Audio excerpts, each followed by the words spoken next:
Okay, so finally got the plaster cloth, and I used the smallish rolls. They're actually really cheap from the local hobby shop, as opposed to the really big rolls that are from model railway suppliers that are much more expensive.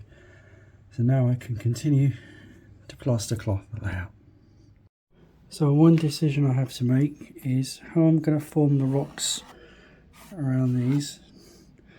And what I could do is option one is, remember in a different video I made these latex rock molds. Here are the rocks stuck to some plasterboard, and basically these are very easy. You just randomly stick them around like that, and the rocks are good because they're very deep. Or should I be using the huge latex Bragdon rock molds that I've got? I think I'm going to go with the Bragdon rock molds, but if they don't work out well, I'll try and revert back to these. If you want to see how I made these, have a look at a previous video on rock forming. So I don't know if you guys remember these from one of my earlier videos. These are the Bragdon rock molds. They're absolutely huge, made of latex. This is absolutely my favourite one, which I have seen in use on people's layouts. This is 85, and there's a slightly smaller one which I think is 83.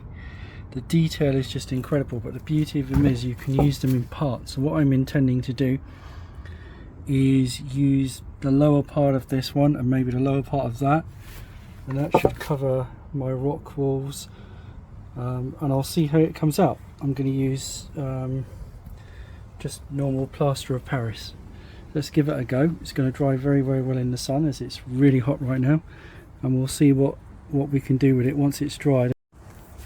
So hopefully we'll put it on the plaster cloth and it will stick to the plaster cloth, as opposed to moulding it straight onto the plaster cloth, which is better, but it's a lot messier. So I'm going to try this method first and see what it comes out like. Right, plaster is poured. Let's let them dry for half an hour to an hour, and hopefully they'll be usable. Right, these are now dry, as it's been a very hot day. Let's very carefully see what they look like, given that the very haphazard way I poured the plaster in.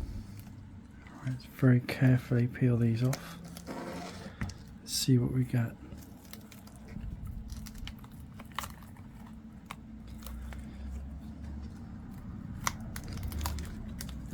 Coming off quite easily.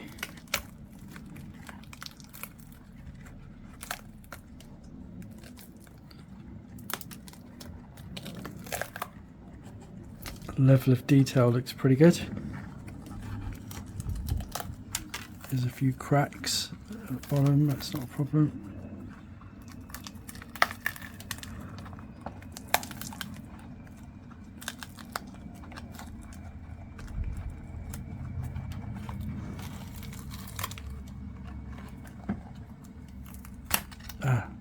Broke, but that's actually not a massive problem, as I'm going to use it in pieces anyway.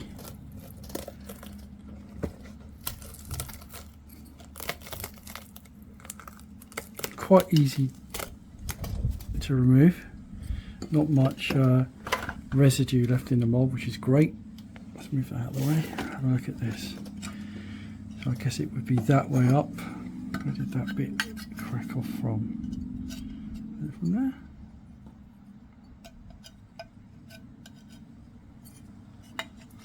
But I mean, the detail on that is really nice. There's a couple of little bits that need to be filled in,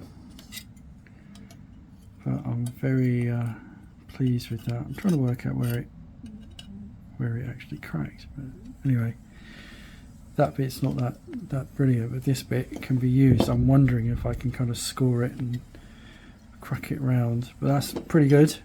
It's a lovely bit. I mean, look at the size of that compared to the Woodland Scenics mould. Same size, but the detail is just really nice. Now let's have a look at the big one next. Right, and here's the big one, and it's because of the weight of the plaster, because it's not hydrocal, it's already cracked there. But that's fine because I'm going to use it in pieces anyway. So let's, given that I did a very haphazard pouring here of plaster, I didn't pour it straight, and I bent the side. So if you want this to curve around, you just put something underneath the mould and you can curve it around that way or that way, put something in the middle. So let's very carefully take the mould off and see what we get.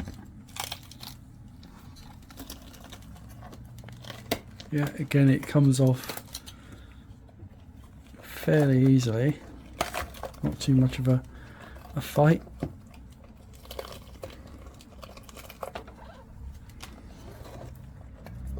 Actually, let's do it.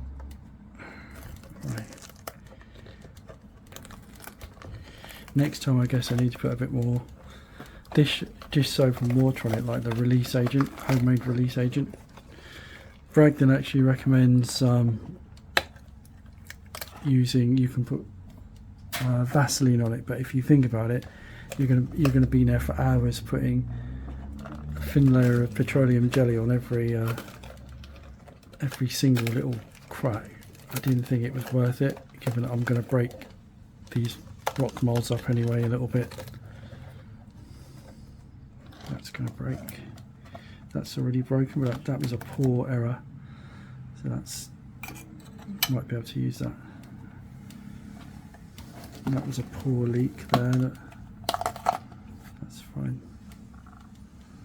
Might be able to use that, you never know. Just broke that.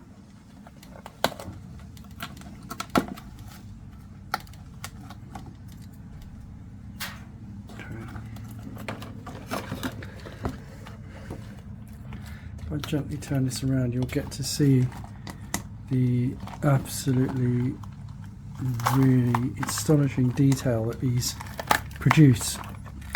And once these, oh look at that, and once these are washed, we apply the black wash and the weathering and the paint to it, it will highlight all the aspects of the rock. It will look absolutely brilliant.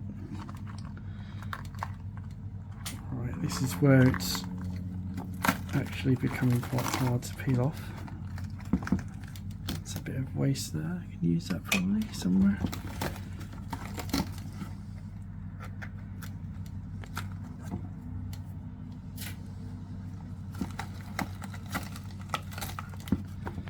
It's not too hard to peel off.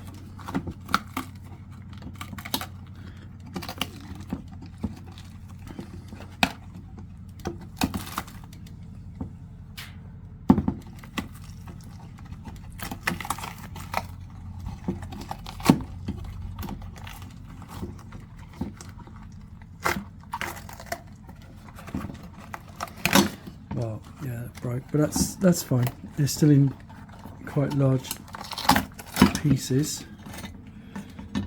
That's really stuck there. Okay, clean that off. That there. That did crack, but that's fine.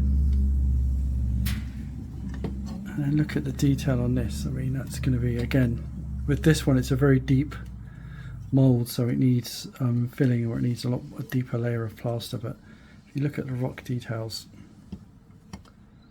that's going to be really good. And this one is slightly curved around, which is what I wanted. And again, the rock details pretty good. This is the bit I pointed out in my other video where you recognise it's this particular mould because of this little thing here. And I forget which way around that's meant to be. I think it's meant to be that way around.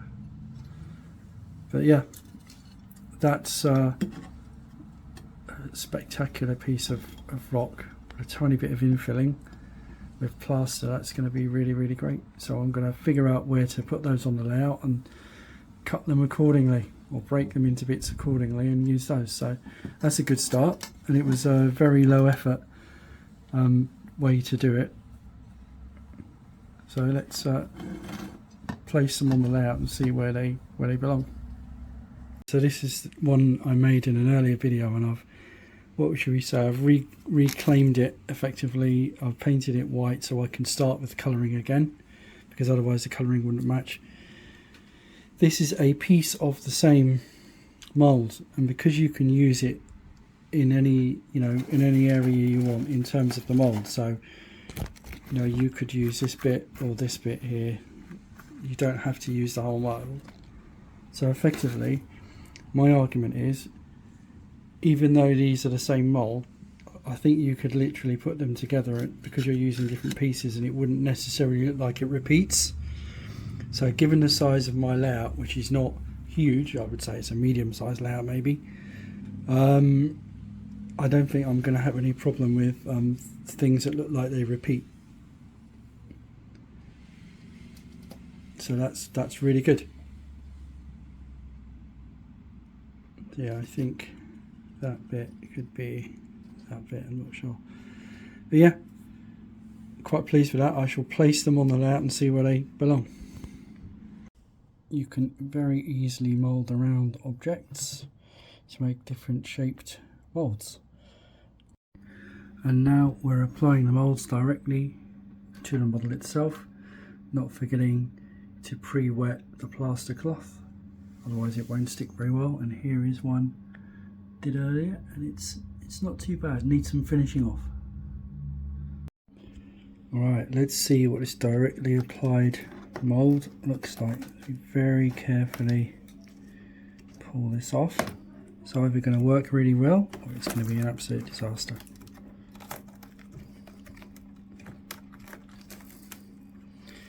Comes off very easily so far.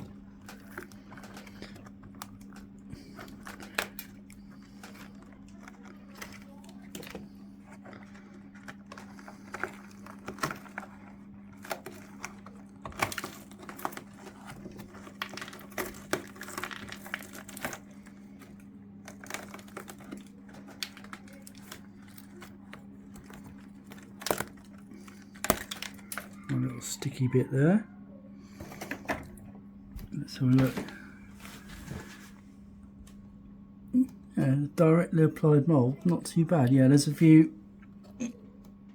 things that we'll have to fill in there, because when you're applying the mould this way, the pressure is towards the plaster cloth as opposed to the edge of the mould, so it's wrong, but that's not bad. And then compared to this one, it's not terrible. Just needs a bit of improvement, but it's not bad at all, given that these are all from the same mould, including this one, which I've reused.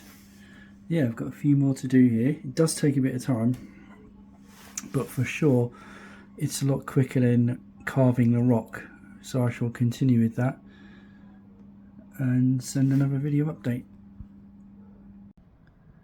We're pulling off now the mould directly applied to the hill, to the plasterboard hill. We'll see what we get. Stuck quite well, which is good. It comes off very, very easily. Oh, tiny bit broken off there. That's off.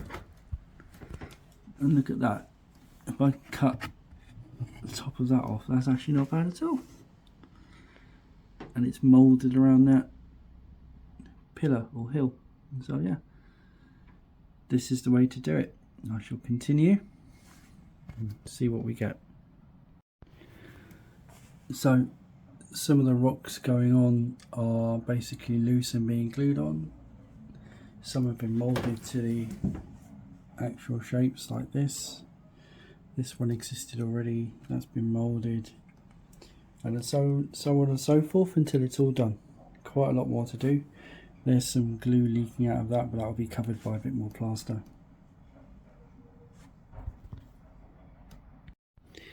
Well, after quite a lot of time moulding rocks to the plaster cloth, where you tend to get these bits that don't quite go on, and using offcuts of rock as I have here,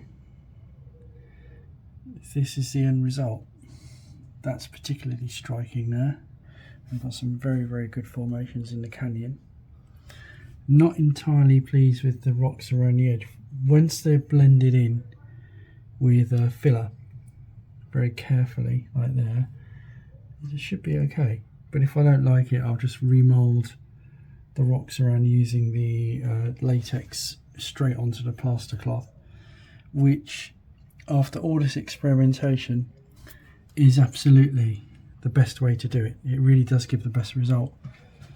As you can see here, it really just literally completely molds to the rock. It looks really, really good. And there as well.